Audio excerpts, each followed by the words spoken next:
So I think it's been plenty of time since I did any sort of game dev update, and I thought I would talk about some of the things I've done and some of the processes that I've used and learned about in the last couple months since my last update, as well as some of the other things that I've worked on that I want to show off.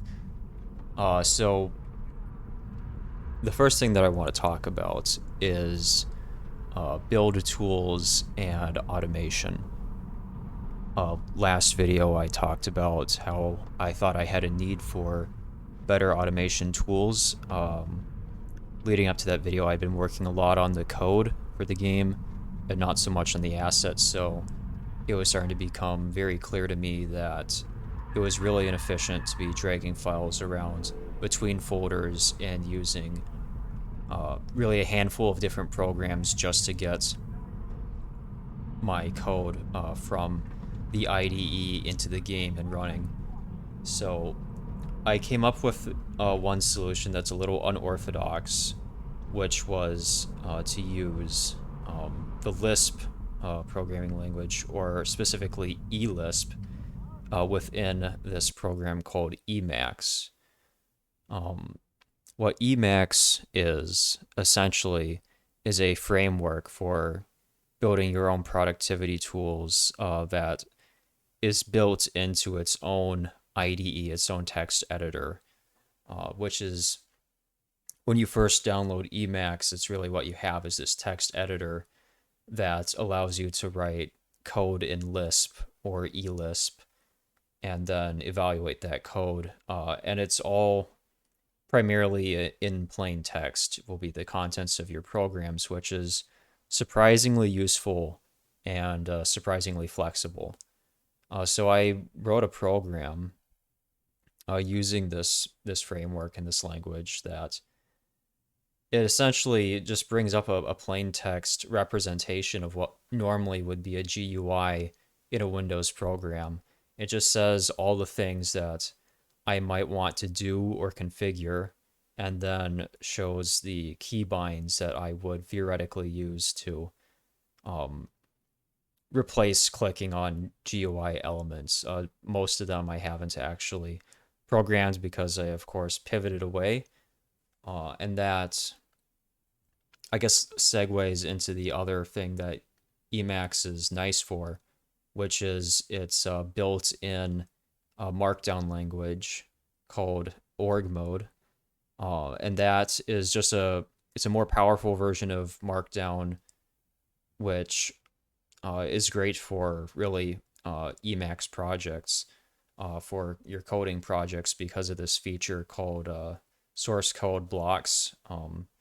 There's a more advanced form of these source code blocks called Tangle, which lets you essentially write code for programs within a Markdown document and then uh, push that code into the actual source code files of your program.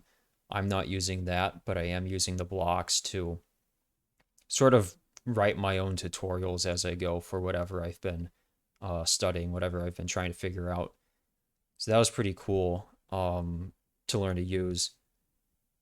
But I also used one of these org mode documents to evaluate essentially my progress on the game and my schedule that I had ahead of myself, and realized that I needed to really rethink the way that I was going about completing my tasks, particularly content wise.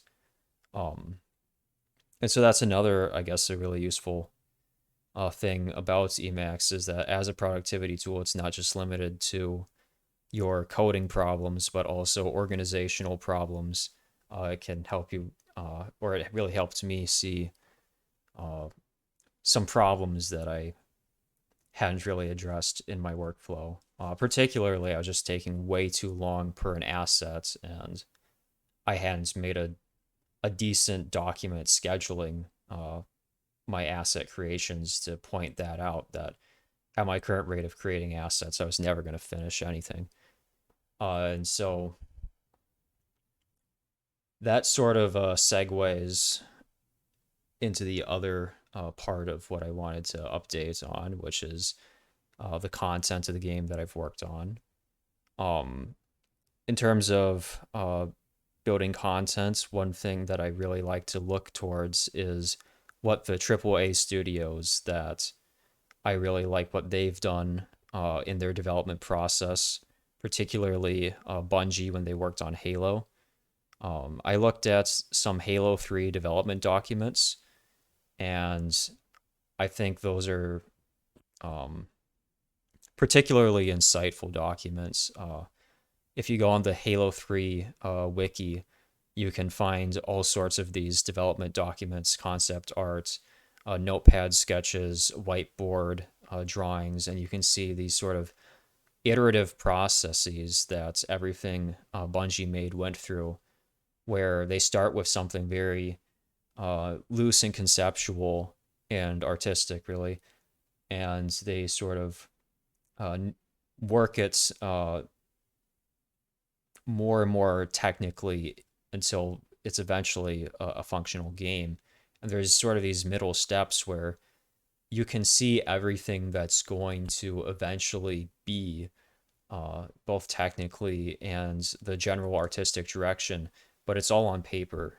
And that's sort of a useful a middle step that I was missing in my level design, where I had a lot of abstract concepts, and I was trying to push forward with making the game levels in the Trench Broom software that I use for my 3D environments.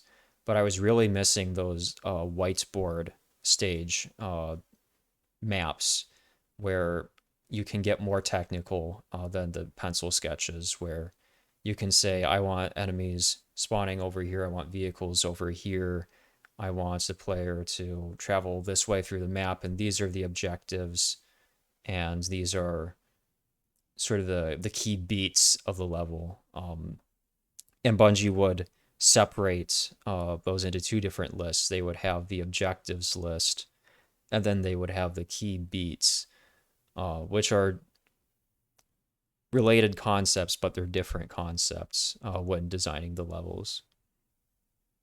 And then I, of course, took a swing at getting more content more finished. So I had contents that I would need to complete one level that I didn't even have more than like a rough idea of what it was. Characters, weapons, vehicles. And so I had to make sure I actually had concept art for those items. And I also, from there, I wanted to make more detailed 3D models that could then have their details baked down into actual game assets, which I'm using lower poly assets in engine than I am in the design process, just so that I can have um, textures in game that are composed of details that I 3D modeled, because I'm better at 3D modeling than I am at detailed drawings. That's just my personal technique. Um,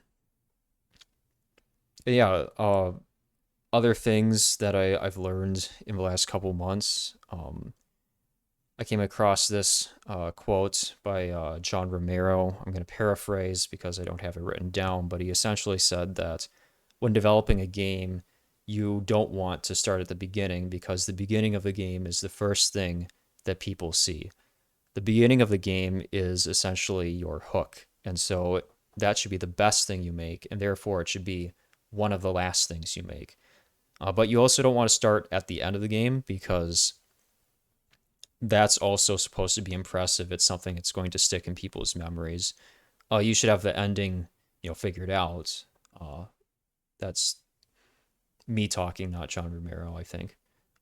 You should have your ending figured out, because that makes it a lot easier to write the whole or make the whole game. But he really put the emphasis on starting somewhere in the middle. And so I've decided that I've tried a few times to start building content from the first level of the game forwards, and I have a handful of iterations of doing that, now I'm pivoting. I've picked a level square in the middle of the game, and I intend to work backwards from there.